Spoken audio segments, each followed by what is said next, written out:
ಎಲ್ರಿಗೂ ನಮಸ್ಕಾರ. Welcome to my YouTube channel. This is my Netra. KSET ಹಾಗೆ ನೆಟ್ ಆಸ್ಪಿರೆಂಟ್ಸ್ ಎಲ್ಲರಿಗೂ ಆಲ್ ದಿ ಬೆಸ್ಟ್ ತಿಳಿಸ್ತಾ ಇದ್ದೀನಿ. ಹಾಗೆಯೇ ಪೇಪರ್ 1 ಪೇಪರ್ 2ನಲ್ಲಿ ಕಾನ್ಸೆಪ್ಟ್ಸ್ ಏನೆಲ್ಲ ಇದೆ ಆ ಎಲ್ಲ ಕಾನ್ಸೆಪ್ಟ್ಸನ್ನು ನಾನು ನನ್ನ ಚಾನಲ್ ಮುಖಾಂತರ ನಿಮಗೆಲ್ಲ ಹೇಳ್ಕೊಡುವಂತಹ ಪ್ರಯತ್ನ ಇದ್ದಾಗಿರುತ್ತೆ ಸ್ನೇಹಿತರೆ. So please do subscribe my channel. ಅದಾದಮೇಲೆ ವಿಡಿಯೋ ಇಷ್ಟ ಆದರೆ ಲೈಕ್ ಮಾಡೋದನ್ನು ಮರಿಬೇಡ್ರಿ. ಅದಾದಮೇಲೆ ನೆಕ್ಸ್ಟ್ ಕ್ಲಾಸಿಗೆ ಹೋಗ್ಬಿಡೋಣ ಅಷ್ಟೇ, ಇನ್ನೇನಿಲ್ಲ. ಓಕೆ, ಟೈಮ್ ವೇಸ್ಟ್ ಮಾಡೋದು ಬೇಡ. ಓಕೆ, ಸೊ ಬಿಸ್ನೆಸ್ ಎನ್ವಿರಾನ್ಮೆಂಟ್ ಈ ಕಾನ್ಸೆಪ್ಟ್ ಬಂದುಬಿಟ್ಟು ಪೇಪರ್ 2ನಲ್ಲಿ ಕಾಮರ್ಸ್ ಪೇಪರ್ಗೆ ರಿಲೇಟೆಡ್ ಆಗಿರುವಂತಹ ಸಬ್ಜೆಕ್ಟ್. ಓಕೆನಾ? ಸೊ ಪೇಪರ್ 2ನಲ್ಲಿ ಮೊದಲನೇ ಕಾನ್ಸೆಪ್ಟ್ ಬಂದುಬಿಟ್ಟು ಬಿಸ್ನೆಸ್ ಎನ್ವಿರಾನ್ಮೆಂಟ್. ಬಿಸ್ನೆಸ್ ಎನ್ವಿರಾನ್ಮೆಂಟ್ ಅಂದರೆ ಏನು ಅಂತ ತಿಳ್ಕೊಳ್ಳೋಣ. Business environment is sum or collection of all internal and external factors such as employees, customers, needs and expectations, supply and demand, management, etc., which affects the working of business. So ನಾವೇನು ಅರ್ಥ ಮಾಡ್ಕೋಬೇಕು ಇದರಲ್ಲಿ? So business environment ಅನ್ನೋದು ಒಂದು internal ಮತ್ತು external ಫ್ಯಾಕ್ಟರ್ಸಿಂದ ಒಳಗೊಂಡಿದೆ. ಏನು internal ಅಂದರೆ, ಎಕ್ಸ್ಟರ್ನಲ್ ಅಂದರೆ ಏನು? ಸೊ ಇಂಟರ್ನಲ್ಸ್ ಅಂದರೆ ಆರ್ಗನೈಸೇಷನ್ ಒಳಗೆ ನಡೆಯುವಂಥ ಆ್ಯಕ್ಟಿವಿಟೀಸ್ ಲೈಕ್ ಪ್ಲ್ಯಾನಿಂಗ್ ಆಗಿರ್ಬೋದು, ಫೈನಾನ್ಷಿಯಲ್ ಡಿಸಿಷನ್ಸ್ ಆಗಿರ್ಬೋದು, ಲೇಬರ್ ಮ್ಯಾನೇಜ್ಮೆಂಟ್ ಆಗಿರ್ಬೋದು. ಓಕೆನಾ? ಇನ್ನೂ ಸಾಕಷ್ಟಿದೆ, ನಾವು ಮುಂದೆ ನೋಡ್ತಾ ಹೋಗೋಣ. ಇದೆಲ್ಲ ಇಂಟರ್ನಲ್ ಆಸ್ಪೆಕ್ಟ್ಸ್. ಹಾಗಿದ್ಮೇಲೆ ಎಕ್ಸ್ಟರ್ನಲ್ ಆಸ್ಪೆಕ್ಟ್ಸ್ ಅಂದರೆ ಏನು? ಎಕ್ಸ್ಟರ್ನಲ್ ಆಸ್ಪೆಕ್ಟ್ಸ್ ಅಂದರೆ ಆರ್ಗನೈಸೇಷನಿಂದ ಹೊರಗೆ ಯಾವಾಗ ನಾವು ಪ್ರಾಡಕ್ಟ್ಸ್ನ ರಿಲೀಸ್ ಮಾಡ್ತೀವಿ, ಕಸ್ಟಮರ್ ನೀಡ್ಸ್ ಏನು, ಅವ್ರ ಎಕ್ಸ್ಪೆಕ್ಟೇಷನ್ ಏನು, ಮತ್ತು ನಾವು ಎಷ್ಟು ಸಪ್ಲೈ ಮಾಡಿದ್ದೀವಿ, ಅದಕ್ಕೆ ಡಿಮ್ಯಾಂಡ್ ಹೇಗಿದೆ, ಅದೆಲ್ಲನೂ ಏನಾಗುತ್ತದೆ, ಎಕ್ಸ್ಟರ್ನಲ್ ಫ್ಯಾಕ್ಟರ್ಸ್ ಆಗಿರುತ್ತೆ. ಮತ್ತು ಲೈಕ್ ಸೋಷಲ್ ಇಂಪ್ಲಿಮೆಂಟ್ಸ್ ಆಗಿರ್ಬೋದು, ರೂಲ್ಸ್ ಆ್ಯಂಡ್ ರೆಗ್ಯುಲೇಷನ್ಸ್ ಆಗಿರ್ಬೋದು, ಲೈಕ್ ಲಾ ಫ್ಯಾಕ್ಟರ್ಸ್ ಆಗಿರ್ಬೋದು, ಅವೆಲ್ಲವೂ ಏನಾಗಿರುತ್ತೆ, ಎಕ್ಸ್ಟರ್ನಲ್ ಆಗಿರ್ಬೋದು. So these all factors including to the development of the business. ಓಕೆನಾ? ಇದು it may be go to the profit or it may go to the loss. ಅರ್ಥ ಆಯ್ತಲ್ಲ? That doesn't matter here, but the meaning is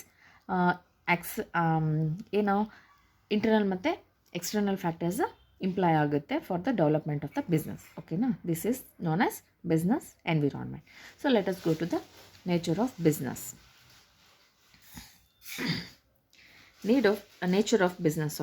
Nature of business. Complex. Environment consists of number of factors, events, conditions arising from different sources which impact business, thus making the business complex. So ಇಲ್ಲೇನು ಹೇಳ್ತಿದ್ದಾರೆ, complex ಅಂದರೆ ಸಂಕೀರ್ಣವಾಗಿರುವಂಥದ್ದು. ಸುಮಾರಷ್ಟು environment ಫ್ಯಾಕ್ಟರ್ಸ್ನ ಒಳಗೊಂಡು ಏನಾಗಿರುತ್ತೆ, ಅದೇ ನಾವು ಮೀನಿಂಗಲ್ಲಿ ನೋಡಿದ್ವಲ್ಲ, the same thing here also it gives the same meaning. Complex ಅಂದಿದ ತಕ್ಷಣ ಏನೋ ಸಂಕೀರ್ಣಗೊಂಡಿರುತ್ತೆ. ಯಾವ್ಯಾವ ರೀತಿಯಿಂದ? ನಂಬರ್ ಆಫ್ ಫ್ಯಾಕ್ಟರ್, ಬೇರೆ ಬೇರೆ ಅಂಶಗಳಿಂದ, ಬೇರೆ ಬೇರೆ ಇವೆಂಟ್ಸ್, ಘಟನೆಗಳಿಂದ, ಬೇರೆ ಬೇರೆ ಕಂಡೀಷನ್ಸಿಂದ, ಬೇರೆ ಬೇರೆ ಸೋರ್ಸಸ್ಸಿಂದ ಏನಾಗಿರುತ್ತೆ, ಬಿಸ್ನೆಸ್ ಅನ್ನೋದು ಇಂಪ್ಯಾಕ್ಟ್ ಆಗಿರುತ್ತೆ. ಇದನ್ನು ನಾನು ಅವಾಗ ಹೇಳ್ದಂಗೆ it goes through the business profit or it may go to the loss also. Okay, ಅರ್ಥ ಆಯ್ತಲ್ವಾ? ತುಂಬಾ ಕಾಂಪ್ಲೆಕ್ಸ್ ಆಗಿ ರೆಡಿ ಆಗುತ್ತೆ ಇದು. ಯಾಕಂದರೆ ಡಿಸಿಷನ್ಸ್ ಬೇಗ ತೊಗೊಳಕ್ಕಾಗಲ್ಲ, ಇಲ್ಲಾಂದರೆ ತೊಗೊಂಡ್ರೂ ಬೈ ಮಿಸ್ಟೇಕ್ ಏನಾದರೂ ಲಾಸ್ ಆಗುತ್ತೇನೋ. ಸೊ ಎಲ್ಲ ಫ್ಯಾಕ್ಟರ್ಸ್ನ ಒಳಗೊಂಡು ಏನಾಗಿರುತ್ತೆ, ಬಿಸ್ನೆಸ್ ಅನ್ನೋದು ಒಂದು ಕಾಂಪ್ಲೆಕ್ಸ್ ಆಗಿ ಬಿಹೇವ್ ಮಾಡ್ತಾ ಇರುತ್ತೆ. ಓಕೆನಾ? So next is interdependence. Interdependence ಅಂದ್ರೇನು? ಪರಿಸರ ಅವಲಂಬನೆ. ಯಾವುದ್ರ ಮೇಲೆ ಪರಿಸರ ಅವಲಂಬನೆ ಆಗಿದೆ? So factors affecting business environment like social, economic, legal, cultural etcetera are interdependent. So ಇವಾಗ ನೋಡಿ, ನಾವು ಸೊಸೈಟಿಯಲ್ಲಿ ಏನು ಮಾಡ್ತಾ ಇದ್ದೀವಿ, ಬದುಕ್ತಾ ಇದ್ದೀವಿ, ಹೌದಾ? ಸೊ ನಾವೇನು ಮಾಡ್ತೀವಿ, ಬಿಸ್ನೆಸ್ ಮಾಡಬೇಕು ಅಂತಂದರೆ ಅಲ್ಲಿರುವಂತಹ ಫ್ಯಾಕ್ಟರ್ಸ್ ಅಂದರೆ ಸಾಮಾಜಿಕವಾಗಿ, ಆರ್ಥಿಕವಾಗಿ, ಹಾಗೆಯೇ ಅಲ್ಲಿರುವಂತಹ ರೂಲ್ಸ್ ಆ್ಯಂಡ್ ರೆಗ್ಯುಲೇಷನ್ಸ್ ಮತ್ತು ಅಲ್ಲಿರುವಂತಹ ಕಲ್ಚರ್ನ ನಾವೇನು ಮಾಡ್ಕೋಬೇಕು, ಅಡಾಪ್ಟ್ ಮಾಡಿಕೊಂಡು ಅದಕ್ಕೆ ತಕ್ಕ ಹಾಗೆ ನಾವೇನು ಮಾಡಬೇಕಾಗಿರುತ್ತೆ, ಬಿಸ್ನೆಸ್ನ ಮಾಡಬೇಕಾಗಿರುತ್ತೆ. ಸೊ ಇದನ್ನೆಲ್ಲ ನಾವೇನು ಮಾಡಬೇಕು, ರಿಸರ್ಚ್ ಮಾಡಿ ಅದನ್ನು ಹೇಗೆ ಡೆವಲಪ್ ಮಾಡೋದು ಅಂತ ಹೇಳಿ ತಿಳ್ಕೊಂಡು ಅದಾದಮೇಲೆ ನಾವೇನು ಮಾಡಬೇಕು, ಬಿಸ್ನೆಸ್ನ ಸ್ಟಾರ್ಟ್ ಮಾಡಬೇಕು. So it is on all interdependence of different factors. ಅರ್ಥ ಆಯ್ತಲ್ಲ? ಎಕ್ಸಾಂಪಲ್ ಕೊಡ್ತಿದ್ದಾರೆ ನೋಡಿ. Rich country can make sufficient expenditure on research and development. Without research and development ನಾವೇನಾದರೂ ಬಿಸ್ನೆಸ್ ಮಾಡಿದ್ದೀವಿ ಅಂದ್ಕೊಂಡು definitely it will go to the loss. So ಅದಕ್ಕೆ ಏನು ಮಾಡ್ತಾರೆ, ತುಂಬ ಡೆವಲಪ್ಡ್ ಕಂಟ್ರೀಸ್ ಏನು ಮಾಡ್ತಾರೆ, ಇದ್ರ ಮೇಲೆ ಬಹಳಷ್ಟು ಹಣಕಾಸನ್ನು ವೆಚ್ಚ ಮಾಡಿಬಿಟ್ಟು ರಿಸರ್ಚ್ ಮಾಡಿ ಅದಾದಮೇಲೆ ಅದ್ರ ಮೇಲೆ ಯಾವ ಪ್ರಾಡಕ್ಟ್ಸು ಯಾವುದನ್ನು ಅದನ್ನು ಹೇಗೆ ಡೆವಲಪ್ ಮಾಡಬೇಕು ಅನ್ನೋದನ್ನು ಯೋಚನೆ ಮಾಡ್ತಾರೆ. ಓಕೆನಾ. So it is all interdependence of business. ಓಕೆನಾ. Environment. Next is dynamic. Dynamic ಅನ್ನೋದೇನು, ಕ್ರಿಯಾತ್ಮಕವಾಗಿರುವಂತಹದ್ದು, ಕ್ರಿಯಾತ್ಮಕವಾಗಿ ಯೋಚನೆ ಮಾಡಬೇಕು, ಕ್ರಿಯೇಟಿವ್ ಆಗಿ ಯೋಚನೆ ಮಾಡೋದು. ಅರ್ಥ ಆಯ್ತಲ್ಲ. Business environment is dynamic as it keeps on changing in terms of technological improvement, changes in consumer preferences, entry of new competitors. So ಇಲ್ಲಿ ನೋಡಿ, ನಾವಿಲ್ಲಿ ಒಂದು ಅಬ್ಸರ್ವ್ ಮಾಡಬೇಕು, ಚೇಂಜಸ್. ಬಿಸ್ನೆಸ್ ಅಂದ್ರೇ ನಾವೇನು ಮಾಡ್ತಿರ್ಬೇಕು, ಅದರೊಳಗೆ ಅಪ್ಡೇಟನ್ನು ತರ್ತಾ ಇರಬೇಕು. ಬೆಸ್ಟ್ ಎಕ್ಸಾಂಪಲ್ ನೋಡಿ, ನೋಕಿಯಾ ಅನ್ನೋದು ಒಂದು ಒಳ್ಳೆ ಬ್ರ್ಯಾಂಡೆಡ್ ಕಂಪ್ನಿ, ಹೌದಾ. But all of a sudden it went down, ಹೌದಾ. ಯಾಕೆ? ದ ರೀಸನ್ ಈಸ್ ಅಲ್ಲಿ ಟೆಕ್ನಾಲಜಿಕಲಿ ಇಂಪ್ರೂವ್ಮೆಂಟ್ ಆಗಿರಲಿಲ್ಲ, but the quality was very good, ಹೌದಾ.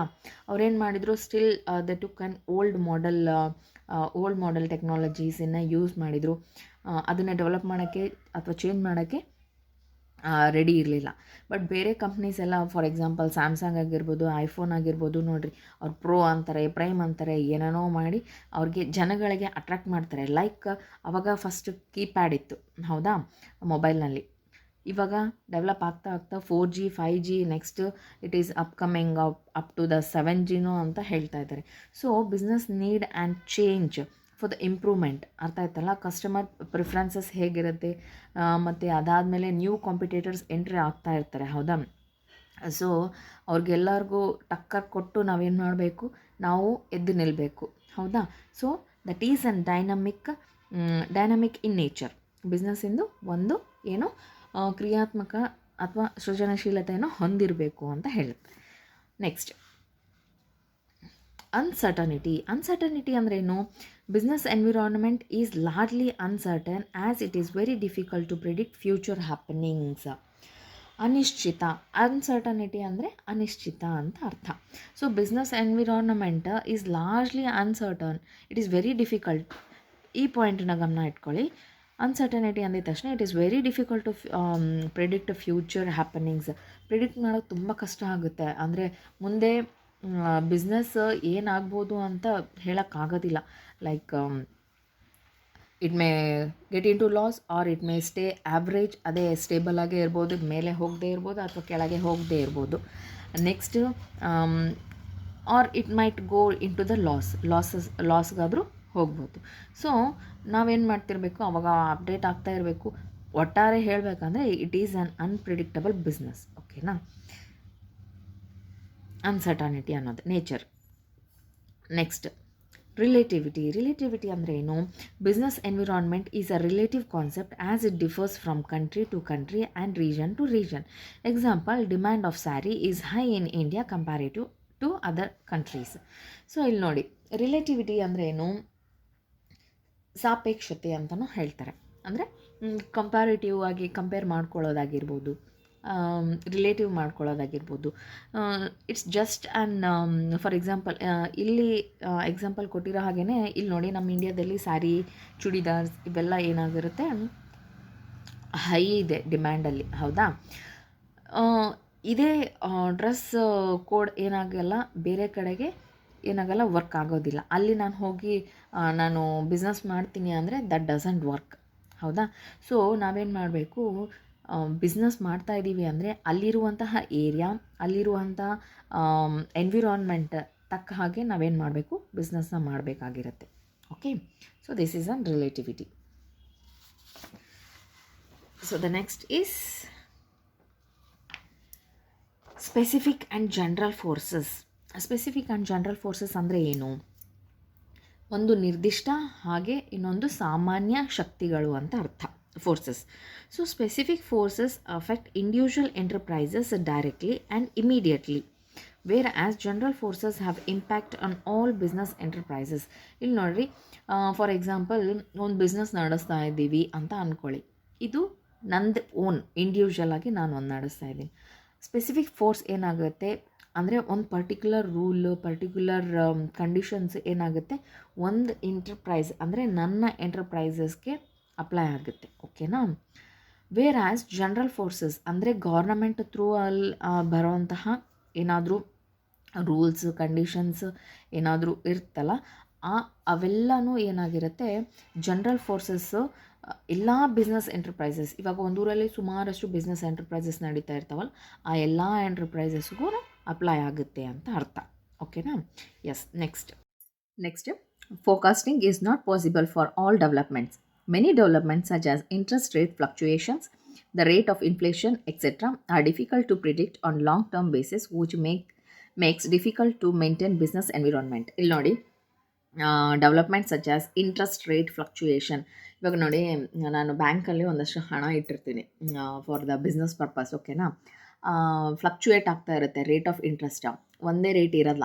ಇವಾಗ ನಾನು ಇವಾಗ ಇಟ್ಟಿರೋ ರೇಟೇ ಕೊಡ್ತೀವಿ, ಒಂದೊಂದು ಸತಿ ಕೊಡ್ತಾರೆ ಅಂತ ಹೇಳ್ತಾರೆ. But due to the fluctuation ಅಂದರೆ ಇಂಟ್ರೆಸ್ಟ್ ರೇಟ್ ಜಾಸ್ತಿ, ಬಡ್ಡಿ ದರ ಜಾಸ್ತಿ ಆಗ್ಬೋದು, ಕಡಿಮೆ ದರ ಆಗ್ಬೋದು, ಡ್ಯೂ ಟು ಇನ್ಫ್ಲೇಷನ್ ಅಂದರೆ ಹಣದುಬ್ಬರ ಆಗಿದ್ದಾಗ ಚಾನ್ಸಸ್. ಓಕೆನಾ? ಸೊ ಅದಾದಮೇಲೆ ಮತ್ತೆ the rate of inflation etcetera, ಅದ್ರ ಜೊತೆಗೇ ನಾನು ಸಪೋಸ್ ಸ್ಟಾಕಲ್ಲಿ ಇನ್ವೆಸ್ಟ್ ಮಾಡಿದ್ದೀನಿ ಅಂದ್ಕೊಳ್ಳಿ, ಅಲ್ಲಿನೂ ಸಹ ನನಗೇನಾಗುತ್ತೆ, ಇನ್ಫ್ಲೇಷನ್ ಕಾಣಿಸ್ತು ಅಂದರೆ ಹಣದುಬ್ಬರ ಕಾಣಿಸ್ತು ಅಂತ ಅಂದವಾಗ it is very difficult to predict on long term basis. Long term ಬೇಸಿಸ್ನಲ್ಲೇ ನಾನು ಬಿಸ್ನೆಸ್ನ ಮಾಡ್ತಾ ಇರಬೇಕಾದ್ರೆ ಅದು ಬಿಸ್ನೆಸ್ನ ಮೇಂಟೈನ್ ಮಾಡೋದಕ್ಕೆ ತುಂಬ ಕಷ್ಟ ಆಗುತ್ತೆ. ಯಾವಾಗ ನಾನು ಲಾಂಗ್ ಟರ್ಮ್ ಇನ್ವೆಸ್ಟ್ ಮಾಡ್ತೀನಿ, ಓಕೆನಾ, ಎಲ್ಲಿ ಬ್ಯಾಂಕಲ್ಲಿ ಆಗಿರ್ಬೋದು, ಸ್ಟಾಕ್ಸ್ ಮೇಲೆ ಆಗಿರ್ಬೋದು, ನಾನೇನು ಲಾಂಗ್ ಟರ್ಮ್ ಬೇಸಿಸ್ ಮೇಲೆ ಹಣನ ಇನ್ವೆಸ್ಟ್ ಮಾಡಿರ್ತೀನಿ, ಆವಾಗ ಫ್ಲಕ್ಚುಯೇಷನ್ಸ್ ಆಗಿರ್ಬೋದು, ರೇಟ್ ಆಫ್ ಇಂಟ್ರೆಸ್ಟ್ ಅಥವಾ ಹಣದುಬ್ಬರ ಇನ್ಫ್ಲೇಷನ್ ಆಗಿರ್ಬೋದು, it implies on the business environment to maintain. ಅರ್ಥ ಆಯ್ತಲ್ವಾ? So this is the nature of business. ಈಗ ನೆಕ್ಸ್ಟ್ ಟೈಪ್ಸ್ ಆಫ್ ಬಿಸ್ನೆಸ್ಗೆ ಹೋಗೋಣ. ಸೊ ನಾನೇನು ಮಾಡಿದ್ದೀನಿ, ಫ್ಲೋ ಚಾರ್ಟ್ ಮಾಡ್ಕೊಂಡಿದ್ದೀನಿ, ಬೇಗ ನೆನಪಿರಲಿ ಅನ್ನೋದಕ್ಕೆ. ಸೊ ಇದು ನಾನು ಈ ಚಾರ್ಟ್ ನೋಡಿಬಿಟ್ರೆ ಸಾಕು, ನಾನು ಎಕ್ಸಾಮಿಗೆ ಪ್ರಿಪೇರ್ ಆಗಿದ್ದೀನಿ ಅಂತ ಅರ್ಥ. ಒಂದು ಸತಿ ರಿವೈಸ್ ಮಾಡಿದರೆ ಈಸಿಯಾಗಿ ಅರ್ಥ ಆಗುತ್ತೆ. ಸೊ ಇಲ್ಲಿ ನೋಡಿ, ಬಿಸ್ನೆಸ್ ಎನ್ವಿರಾನ್ಮೆಂಟಲ್ಲಿ 2 ಕಾನ್ಸೆಪ್ಟ್ಸ್ ಇರ್ತವೆ ಅಲ್ವಾ, 2 ಫ್ಯಾಕ್ಟರ್ಸ್ ಇರ್ತವೆ. ಫಸ್ಟ್ ನಮ್ಮ ಮೀನಿಂಗ್ ಒಳಗೆ ತಿಳ್ಕೊಂಡಿವಲ್ಲ, ಇಂಟರ್ನಲ್ ಎನ್ವಿರಾನ್ಮೆಂಟ್ ಮತ್ತು external environment. So internal environment ನಾನು ಅವಾಗೆ ಹೇಳಿದೆ ಪ್ಲ್ಯಾನ್ಸ್ ಆ್ಯಂಡ್ ಪಾಲಿಸೀಸ್ ಇರುತ್ತೆ ಅಂತ. ಇನ್ನು ಮುಂದೆ ಯಾವ್ಯಾವ ಇದ್ದಾವೆ ಅಂತ ನೋಡೋಣ. ಪ್ಲ್ಯಾನ್ಸ್ ಆ್ಯಂಡ್ ಪಾಲಿಸೀಸ್, ಅದಾದಮೇಲೆ human resource, financial resource, corporate image, plant and machinery, labour management, relationship. ಇಲ್ಲಿ ನೋಡಿ, ಇಂಟರ್ನಲ್ ಆಸ್ಪೆಕ್ಟ್ ಅಂದರೆ ಆರ್ಗನೈಸ್ ಒಳಗೆ ನಡೆಯುವಂಥ ಆಸ್ಪೆಕ್ಟ್ಸ್ ಏನವು. ನಾನಿವಾಗ ಬಿಸ್ನೆಸ್ ಸ್ಟಾರ್ಟ್ ಮಾಡ್ತಿದ್ದೀನಿ ಅಂದರೆ ಫಸ್ಟು ಪ್ಲ್ಯಾನ್ ಇರಬೇಕು, ಅದಕ್ಕೆ ಏನನ್ನ ಪಾಲಿಸೀಸ್ ಎಲ್ಲ ರೆಡಿ ಮಾಡ್ಕೋಬೇಕು. ಓಕೆನಾ? ಅದ್ರ ಜೊತೆಗೆ ಸುಮ್ಮನೆ ನಾನು ರೆಡಿ ಮಾಡಿ ಕೂತ್ಕೊಂಡಿನಿ ಅಂದರೆ ಆಗೋದಿಲ್ಲ. ಅದಕ್ಕೇನು ಬೇಕು, ಮತ್ತು ಹ್ಯೂಮನ್ ರಿಸೋರ್ಸ್ ಬೇಕು, ಅಂದರೆ ಕೆಲಸಗಾರರು ಬೇಕು. ಹೌದಾ?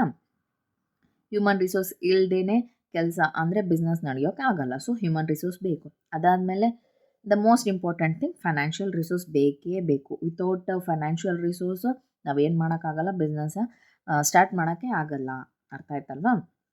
ಸೊ ಅದಾದಮೇಲೆ ನೆಕ್ಸ್ಟ್ ಕಾರ್ಪೊರೇಟ್ ಇಮೇಜ್ನ ಉಳಿಸ್ಕೋಬೇಕು ಅಥವಾ ಕ್ರಿಯೇಟ್ ಮಾಡಬೇಕು. ಅರ್ಥ ಆಯ್ತಾ? ಫಾರ್ ಎಕ್ಸಾಂಪಲ್ ಪ್ಯಾರಾಶೂಟ್ ಆಯಿಲ್ ಕೇಳಿದ್ದೀರಲ್ವ, ಆ ಪ್ಯಾರಾಶೂಟ್ ಆಯಿಲ್ ನೋಡಿ, ಎಷ್ಟೇ ಅದಕ್ಕೆ ಸಮನಾದಂತಹ ಬೇರೆ ಬೇರೆ ಆಯಿಲ್ ಪ್ರಾಡಕ್ಟ್ಸನ್ನು ಬಿಟ್ಟರು ಅದು ಏನಾಗಿದೆ, ಫೇಲ್ ಆಗ್ತಾನೆ ಬಂತು. ಈ ಪ್ಯಾರಾಶೂಟ್ ಎಣ್ಣೆ ಆಯಿಲ್ ಏನು ಮಾಡ್ತು, ತುಂಬ ಚೆನ್ನಾಗಿ ಅವರ ಇಮೇಜನ್ನು ಮೇಂಟೈನ್ ಮಾಡ್ತಾ ಬಂದಿದೆ. ಒಂದು ಸತಿ ಇದು ಒಂದು ಶಾರ್ಟ್ ಎಕ್ಸಾಂಪಲ್ ಕೊಡ್ತೀನಿ ನೋಡಿ. ಒಂದು ಸತಿ ಏನಾಯಿತು, ಇವರು ಟೆಸ್ಟ್ ಮಾಡೋದಕ್ಕೆ ಏನು ಮಾಡಿದ್ರು ಅಂದರೆ, ಅವ್ರಿಗೆ ಕಾಂಪಿಟೇಟಿವ್ ಆಗಿ ಅವ್ರದ್ದೇ ಪ್ರಾಡಕ್ಟನ್ನು ರಿಲೀಸ್ ಮಾಡ್ತಾರೆ. ಅಂದರೆ ಇವಾಗ ಪ್ಯಾರಾಶೂಟ್ ನಾರ್ಮಲ್ ಆಯಿಲ್ ಇದೆ, ಅದೇ ಪ್ಯಾರಾಶೂಟ್ ನಾರ್ಮಲ್ ಆಯಿಲ್ ಜೊತೆಗೆ ಅವ್ರೇನು ಮಾಡ್ತಾರೆ, ಅಡ್ವಾನ್ಸ್ ಆಯಿಲ್ ಮತ್ತು ಇನ್ನೂ ಏನೇನೋ ಆಯುರ್ವೇದಿಕ್ ಆಯಿಲ್, ಅದು ಏನೇನೋ ಮತ್ತು ಬೇರೆ ಬೇರೆ ಆಯಿಲ್ಸನ್ನೆಲ್ಲ ಏನು ಮಾಡ್ತಾರೆ, ಈ ಟ್ರೆಡಿಷ್ನಲ್ ಆಯಿಲ್ ಜೊತೆಗೆ ಅದನ್ನು ಕಾಂಪಿಟೇಟಿವ್ ಆಗಿ ಬಿಡ್ತಾರೆ. ಬಟ್ ಅವಕ್ಕೆಲ್ಲಕ್ಕೂ ಕಂಪೇರ್ ಮಾಡಿದರೆ ನಾರ್ಮಲ್ ಪ್ಯಾರಾಶೂಟ್ ಆಯಿಲ್ ಏನಾಗುತ್ತೆ, ಕ್ಲಿಕ್ ಆಗುತ್ತೆ. ಅಂದರೆ ಆ ಇಮೇಜನ್ನು ಉಳಿಸ್ಕೊಂಡಿದ್ದಾರೆ. ಅರ್ಥ ಆಯ್ತಲ್ಲ? ಇದು very important for the business. ಅದಾದಮೇಲೆ plant and machinery.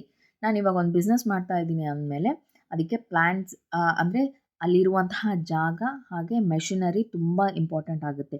Like technology ಆಗಿರ್ಬೋದು, ಬೇರೆ ಬೇರೆ ಮೆಷಿನರೀಸ್ ಆಗಿರ್ಬೋದು, ಇಟ್ ಈಸ್ ವೆರಿ ಇಂಪಾರ್ಟೆಂಟ್.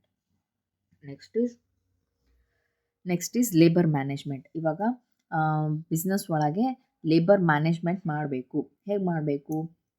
ಅವ್ರಿಗೆ ಒಳ್ಳೆಯ ಸ್ಯಾಲ್ರಿ, ಒಳ್ಳೆಯ ವೇಜಸ್ನ ಕೊಟ್ಟು, ಅವ್ರಿಗೆ ಏನೇನೋ ಇನ್ಸೆಂಟಿವ್ಸ್ ಕೊಟ್ಟು ಅವ್ರನ್ನ ಮೇಂಟೈನ್ ಮಾಡಬೇಕು. ಇಲ್ಲ ಅಂದರೆ ಅವ್ರೇನು ಮಾಡ್ತಾರೆ, ಬಿಟ್ಟು ಹೋಗೋ ಚಾನ್ಸಸ್ ಇರುತ್ತೆ. ಸೊ ಇದೆಲ್ಲ ಇಂಟರ್ನಲ್ ಮ್ಯಾನೇಜ್ಮೆಂಟ್ ಆಗಿರುತ್ತೆ. ಓಕೆನಾ? ಇಂಟರ್ನಲ್ ಎನ್ವಿರಾನ್ಮೆಂಟ್ ಆಗಿರುತ್ತೆ. ರಿಲೇಷನ್ಶಿಪ್ನ ಮೇಂಟೈನ್ ಮಾಡಬೇಕು. ಇದು ರಿಲೇಷನ್ಶಿಪ್ನ ಯಾವ ರೀತಿ ಮೇಂಟೈನ್ ಮಾಡಬೇಕು? ಫುಲ್ ಡೆಮೋಕ್ರೆಟಿಕ್ ಅಲ್ಲ, ಫುಲ್ಲಿ ಆಟೋಕ್ರೆಟಿಕ್ಕು ಅಲ್ಲ, ಇಲ್ಲ ತೀರಾ ಅವನ್ನ ಏನಂತಾರೆ, ಫ್ರೀಯಾಗಿ ಬಿಟ್ಟು ಕೆಲಸ ಮಾಡಿಸೋದಲ್ಲ. ಎಲ್ಲನೂ ಒಗ್ಗೂಡಿಸ್ಕೊಂಡು ನೀಟಾಗಿ ರಿಲೇಷನ್ಶಿಪ್ನ ಮೇಂಟೈನ್ ಮಾಡ್ತಾ ಬಿಸ್ನೆಸ್ಸನ್ನು ರನ್ ಮಾಡುವಂಥದ್ದು. ಇದೆಲ್ಲನೂ ಇಂಟರ್ನಲ್ ಆಸ್ಪೆಕ್ಟ್ಸ್ ಆಗಿರುತ್ತೆ. ಓಕೆನಾ? So next external environment. External ಎನ್ವಿರಾನ್ಮೆಂಟಲ್ಲಿ ಮತ್ತು 2 ಪಾರ್ಟ್ಸ್ ಆಗಿ ಡಿವೈಡ್ ಆಗುತ್ತೆ. ದಟ್ ಈಸ್ 1 ಮೈಕ್ರೋ ಅಂದರೆ ಆಪರೇಟಿಂಗ್ ಸಿಸ್ಟಮ್ ಅಥವಾ ಟಾಸ್ಕ್ ಓರಿಯೆಂಟೆಡ್ ಆಗಿರುತ್ತೆ. ಮ್ಯಾಕ್ರೋ ಅಂದರೆ ಜನರಲ್. ಸೊ ಇಲ್ಲಿ ಮೈಕ್ರೋ ಅಲ್ಲಿ ಏನಾಗಿರುತ್ತೆ, ಕಾಂಪಿಟೇಟರ್ಸ್ ಇರ್ತಾರೆ, ಕನ್ಸ್ಯೂಮರ್ಸ್ ಇರ್ತಾರೆ, ಸಪ್ಲೈಯರ್ಸ್ ಇರ್ತಾರೆ, ಕಾಂಪಿಟೇಟರ್ಸ್ ಇರ್ತಾರೆ. ಇಲ್ಲಿ ರಿಪೀಟ್ ಆಗಿದೆ. ಪಬ್ಲಿಕ್, ಮಾರ್ಕೆಟಿಂಗ್, ಇಂಟರ್ಮೀಡಿಯರಿ, ಅದಾದಮೇಲೆ ಲೇಬರ್ ಯೂನಿಯನ್. ಇಲ್ಲಿ ನೋಡಿ, ಮೈಕ್ರೋ ಟಾಸ್ಕ್ ಒಳಗೆ ಏನಾಗಿರುತ್ತೆ ಅಂದರೆ, ಫಾರ್ ಎಕ್ಸಾಂಪಲ್, ನಾನು ಬಿಸ್ನೆಸ್ನಲ್ಲಿ ಒಂದು ಪ್ರಾಡಕ್ಟ್ನ ಏನು ಮಾಡಿರ್ತೀನಿ, ರೆಡಿ ಮಾಡಿ ನಾನು ಮಾರ್ಕೆಟ್ಗೆ ಬಿಡ್ತೀನಿ. ನಂದು ಒಂದೇ ಪ್ರಾಡಕ್ಟ್ ಇರೋಂಗಿಲ್ಲ, ಹೌದಾ? ಫಾರ್ ಎಕ್ಸಾಂಪಲ್, ನಾನು ಒಂದು ಬ್ಯಾಸ್ಕೆಟ್ನ ರೆಡಿ ಮಾಡಿ ಮ್ಯಾನುಫ್ಯಾಕ್ಚರ್ ಮಾಡಿ ನಾನು ಏನು ಮಾಡಿರ್ತೀನಿ, ಹೊರಗಡೆ ಬಿಟ್ಟಿರ್ತೀನಿ. ಸೊ ಈ ಥರ ಬ್ಯಾಸ್ಕೆಟ್ಸು ಸುಮಾರಷ್ಟು ಇರ್ತವೆ, ಹೌದಾ? ಲೋ ಕ್ವಾಲಿಟಿ ಇರ್ಬೋದು, ಹೈ ಕ್ವಾಲಿಟಿ ಇರ್ಬೋದು, ಹೈ ರೇಂಜ್, ಲೋ ರೇಂಜ್, ಹೀಗೆ ಪ್ರೈಸ್ ವೈಸ್ ಕೂಡ ತುಂಬ ಕಾಂಪಿಟೇಷನ್ ಇರುತ್ತೆ. ಅದನ್ನು ಕಾಂಪಿಟೇಟರ್ಸ್ ಅಂತ ಹೇಳ್ತೀವಿ. ಅದಾದಮೇಲೆ ಕಸ್ಟಮರ್ಸ್ನ ನಾವೇನು ಮಾಡ್ಕೋಬೇಕು, ಹಿಡಿದಿಟ್ಕೋಬೇಕು. ಲೈಕ್ ನಮ್ಮ ಡಿಮ್ಯಾಂಡ್, ಅವ್ರ ಡಿಮ್ಯಾಂಡ್ ಹೇಗಿದೆ, ನಮ್ಮ ಸಪ್ಲೈ ಹೇಗಿದೆ ಅಂತ ಹೇಳಿ. ಅರ್ಥ ಆಯ್ತಲ್ವಾ? ಅದಕ್ಕೆ ತಕ್ಕನಾಗೆ ರೀಸನಬಲ್ ಪ್ರೈಸ್ ಇಟ್ಟು ಅವ್ರನ್ನ ಏನು ಮಾಡ್ಕೋಬೇಕು, ನಾವು ಹಿಡಿದಿಟ್ಕೋಬೇಕು. Next suppliers. ಇವಾಗ ಪ್ರಾಡಕ್ಟ್ ರೆಡಿ ಮಾಡಿ ಇಟ್ಕೊಂಡಿನಿ, ಬಟ್ ನನಗೆ ಸಪ್ಲೈ ಮಾಡೋದು ಗೊತ್ತಿಲ್ಲ ಅಂತಂದರೆ ಸಪ್ಲೈಯರ್ಸ್ನ ಹೈಯರ್ ಮಾಡ್ಕೋಬೇಕು. ಲೈಕ್ ಹೋಲ್ಸೇಲರ್ಸ್, ರಿಟೇಲರ್ಸ್, ಹೀಗೆ ಎಲ್ಲ ಬರ್ತಾರಲ್ಲ. So that is on suppliers. Next competitor repeat ಆಗಿದೆ, so I want explain here. ಮತ್ತು ಪಬ್ಲಿಕ್ ಅಂದರೆ ಲೋವರ್, ಅಂದರೆ ಏನು ಪಬ್ಲಿಕ್ನಲ್ಲಿ ಅಂದರೆ ಸೊಸೈಟಿಯಲ್ಲಿ ಏನು ಇರುತ್ತೆ, ಜನಗಳಿಗೆ ಏನೇನು ರಿಕ್ವೈರ್ಮೆಂಟ್ಸ್ ಇರುತ್ತೆ, ಎಕ್ಸ್ಪೆಕ್ಟೇಷನ್ ಏನಿರುತ್ತೆ, ನೀಡ್ ಏನಿರುತ್ತೆ, ಅದನ್ನು ನೋಡ್ಕೋಬೇಕಾಗಿರುತ್ತೆ. Marketing strategy ಮಾಡಬೇಕಾಗಿರುತ್ತೆ. ನಾವು ಅದು ಪ್ರಾಡಕ್ಟ್ನ ಹೆಂಗೆ ಸೆಲ್ ಮಾಡಬೇಕು, ಯಾರಿಗೆ ಕೊಡಬೇಕು, ಯಾರಿಗೆ ಕಳಿಸ್ಬೇಕು. ಅರ್ಥ ಆಯ್ತಲ್ವ? ನೆಕ್ಸ್ಟ್ ಇಂಟರ್ಮೀಡಿಯರೀಸ್ ಅಂದರೆ ಏನು, ಮಧ್ಯವರ್ತಿಗಳು ಬೇಕಾಗೇ ಇರುತ್ತೆ ನಮಗೆ, ಆಯಿತಾ? ಅದಾದಮೇಲೆ next labour union is must, ಹೌದಾ? ಲೇಬರ್ ಅವರವರೇ ಯೂನಿಯನ್ ಮಾಡ್ಕೊಂಡಿರ್ತಾರೆ for their safety and security purpose. Next macro ಅಂದರೆ in general, political, legal, economic, socio cultural, ಅದಾದಮೇಲೆ ಟೆಕ್ನಾಲಜಿಕಲ್. ಈ ಪಾರ್ಟ್ ಏನಿದೆ ಅಲ್ಲ, ಇನ್ ಡೀಟೇಲ್ ಆಗಿ ನೆಕ್ಸ್ಟ್ ವಿಡಿಯೋದಲ್ಲಿ ನೋಡೋಣ. ಓಕೆ, ನಿಮಗೆ ಈ ವಿಡಿಯೋ ಇಷ್ಟ ಆಗಿದರೆ ಪ್ಲೀಸ್ ಲೈಕ್ ಮಾಡಿ, ಓಕೆನಾ? Thank you. ಶೇರ್ ಮಾಡಿ, ಹಾಗೆಯೇ ಸಬ್ಸ್ಕ್ರೈಬ್ ಆಗೋದನ್ನು ಮರಿಬೇಡಿ. Please support me. Thank you.